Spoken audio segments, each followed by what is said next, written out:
In case you were thinking of retiring someday, there's some bad news from Janet Yellen. Social Security and Medicare are now underfunded by $175 trillion. That's with a T. That comes to roughly $1.4 million per household. Now, it's worth noting the median household net worth in the United States is roughly 1/7 of that.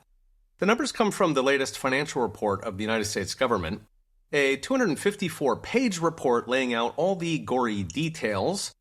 One chart is particularly eye-catching, laying out the scale.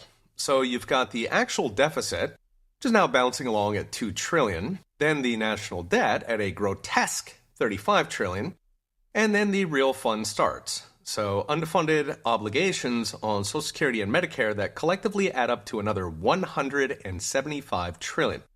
So what happened? Simple. Politicians stole every penny that went into Social Security and Medicare, replacing them with IOUs, government bonds, like Indiana Jones plopping a bag of sand on the altar. So it turns out that was a large amount to steal. Social Security and Medicare together account for over a third of what the federal government collects in the form of a 15.3% payroll tax. Your company actually pays half of that, so you pay twice what you think you do. Now, both programs are incredibly wasteful, as you would expect from a government program, and they pay out billions in fraudulent claims every year, including to people who live overseas. But the real problem is both were intentionally set up as Ponzi schemes. That is, they took in a lot of money early, when there were lots of people paying and few elderly. They pretended to set all that money aside, but they actually spent it, replacing it with that bag of sand. Yet even the bag of sand is going now, with both programs expected to run dry in the next 10 years, so 2031 for Medicare and 2033 for Social Security. So what's next? Brought to you by Unchained.com. There are only 3 ways to fix this. First is slash the number of people who get benefits. So, for example, raise the retirement age to 70 or beyond.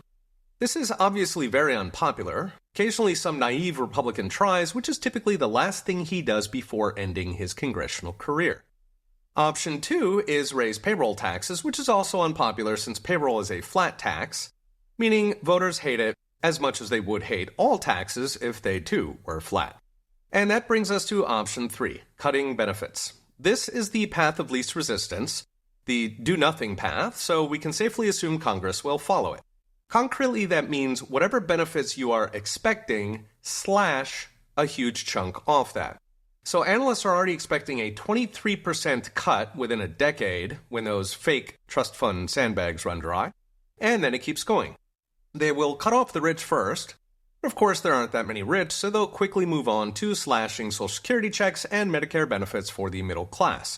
So you'll keep paying every step of the way, but you won't get much back. This will throw millions of Americans back on their own savings, which, of course, are draining even faster than those empty government promises.